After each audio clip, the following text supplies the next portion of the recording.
Hello everyone, welcome back to clusterbmilkshake. I am your host, along with support puppet. Yes, him! Mr. Chicken. Show them sexy legs. Woo! I have been diagnosed, of course, with narcissistic personality disorder and antisocial personality disorder. And today we're going to talk about when a narcissist's exes are still loyal to them, meaning that they're not going to throw the narcissistic ex under the bus when you come and try to get validation for what the hell you have gone through. Now, this can be exes in trauma bonds, this can be friendships, co-workers, even family, and micro relationships. That is where you are thinking that there is more here than there actually is, whether or not you are falling into limerence, you're lonely, and you're just under the spell of their charm, breadcrumbing attention to you, and you are fucking just loving that shit. All you can eat, motherfucker. No, it's not all you can eat. We're gonna shut those fucking doors as soon as you get your one piece of sushi. You're done. I'll open the doors again. You're gonna see the fucking buffet, but you only get one piece. That is what it's like when you are in a micro relationship with a narcissistic person who ghosts and comes back and forth whenever they want. And you will always, the narcissist will always be seen as the good guy or good girl. Because in these types of relationships, we're not investing anything. It's all mask. 24/7, all mask for you. So if anybody who has been in a trauma bonded relationship with a narcissistic person, or even a family member that's been traumatized for years, and they come back, they come to you and they're like, I need support, I need validation, or I need to save you from what could happen to you, no matter what your reasons are. Sometimes it's for revenge. Sometimes you're just like, you're gonna be living in pain. But it doesn't matter what, it don't matter. They're not going to believe you, or they're not going to care. They're getting what they want from the narcissistic person. You'll see this in a family dynamic as well. Mommy and daddy are treating one kid good, treating the other one like a scapegoat. The good kid don't give a fuck what's happening to you. They're loyal to the narcissistic person because they're getting whatever they want from the narcissistic person. Friendships. If you're in a friendship with a narcissistic person, any other cluster B, you have a falling out, narcissistic people will come back and repair those friendships just so their image looks bomb and make you feel like we're also loyal to you. You know, we had a fight, we had such a good time together, we're always having fun together. You know, we had a fight. We will lie accountability and let you come back. I have fucking done this just so I can have my groupies back, just so I can have my support system back, just so I can use you if I need you.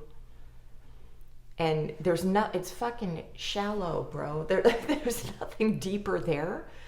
But the more support I have is my own little army. And anybody who comes and tries to give me a little narcissistic injury, I got my army.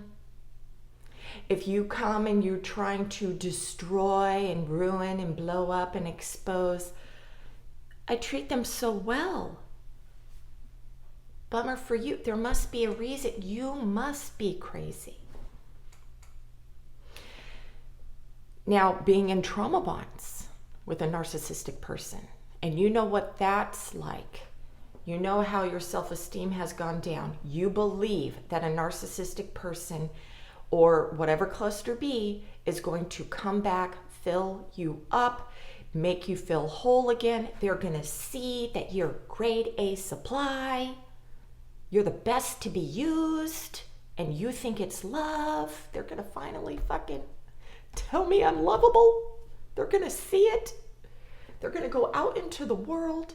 They're going to, fuck the sluts and the man whores, and they're going to see that I am the best. I treat them so well. I take care of them. I save them. I buy them things. I am their safety net. No, it doesn't work that way. Whether or not it's an unconscious thing that they do where they're, I need your support, I need you, I need to have you around, even sometimes they don't even know that they're like, okay, I got to get this person back because I can't be alone. Some narcissistic people, I am told that they get lonely, and they need to have a congregation. They need to, their little cult. They need to have all of this stuff. Me, because I have antisocial personality, I just see you as cattle. You're just fucking something to be used. I get what I want. I breadcrumb whatever. Everything's transactional. You leave. I don't give a shit. Unless I come back, there is something that I need from you, but it is not love. It is not, please fill this hole inside of me, unless I am also trauma bonded to you, or my dumbass is trying to heal. Fuck that shit. Fuck that shit. Do you know how much power you give up giving to somebody? That's for another video. Anyways, I have seen this happen several times, and say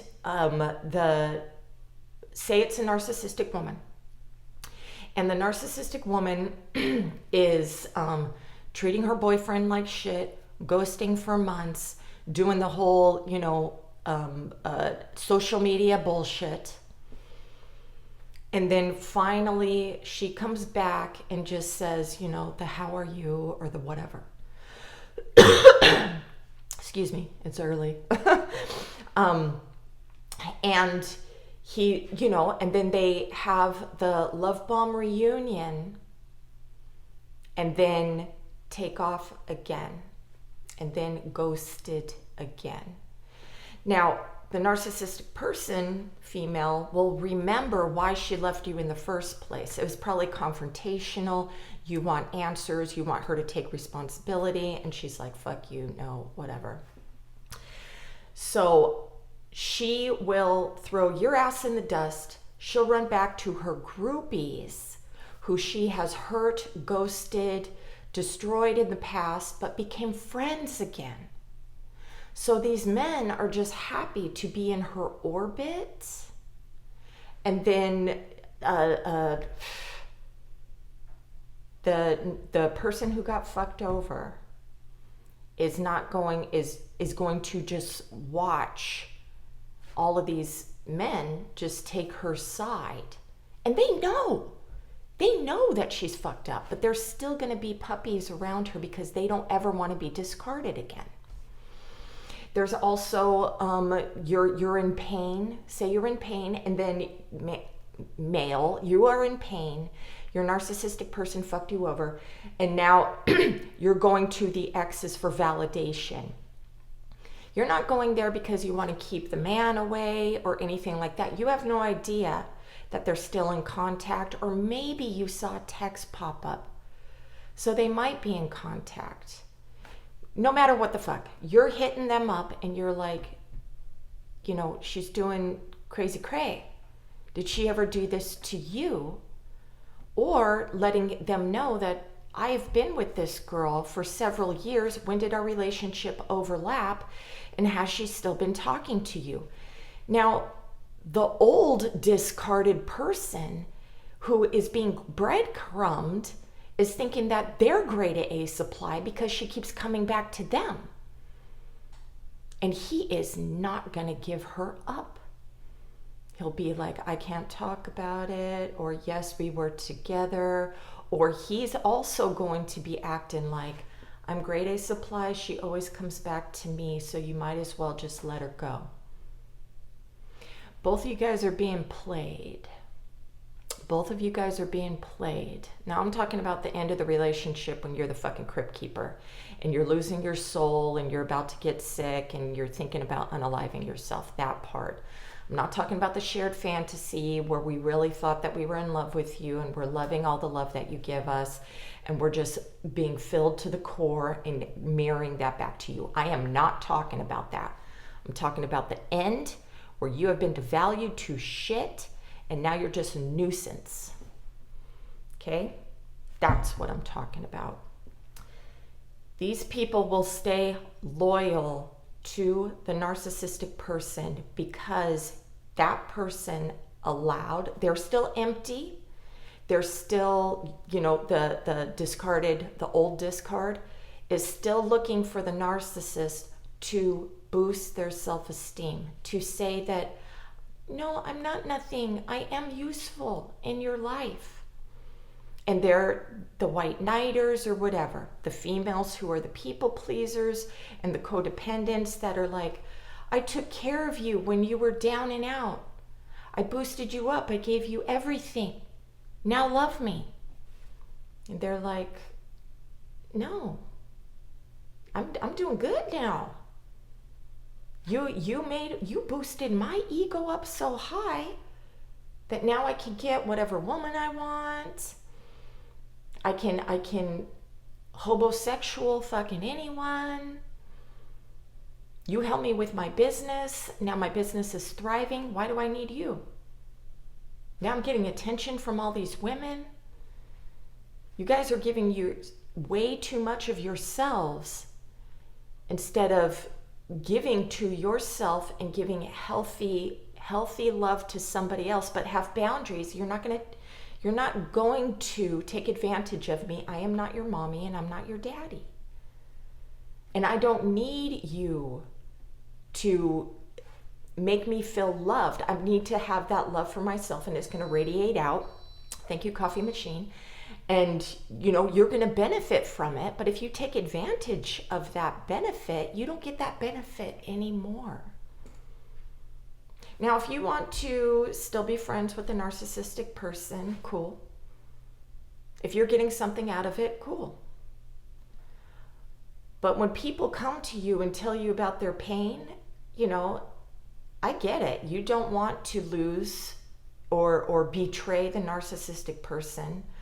You still want to get whatever. And what you do is just block the person coming to you for support. Block them. Just block them. Don't try to if you want to keep your fucking little kush with your narcissist, just block the people coming to you for validation. You don't got bro code and you're not a girl's girl. And that's cool. You do you. I only do for me. You only do for you. You're a toxic fuck, but you do for you. Okay? Okay. I hope that was helpful. Hopefully I didn't go all over the motherfucking place. But with the groupies and the micro relationships, let me just leave you with this.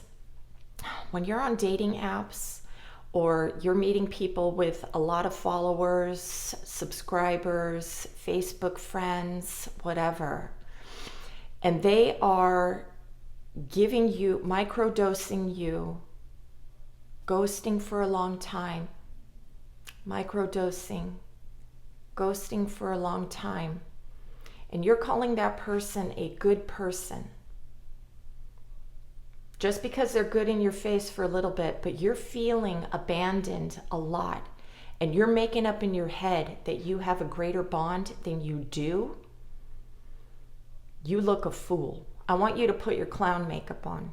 You look a fool. Okay? Please get a life. Don't waste your time on this shit. I loved it. I fucking ate your soul, and you fucking kept giving me more. Knock it off, okay? Knock it off. Take it when you get it, and spread yourself all over the place with multiples, so you never lose your self-esteem. If you're like me and you need other people for self-esteem, spread it out. Get it from multiples, never from one person. That's my toxic tip for the day. Okay, have a great day. Namaste.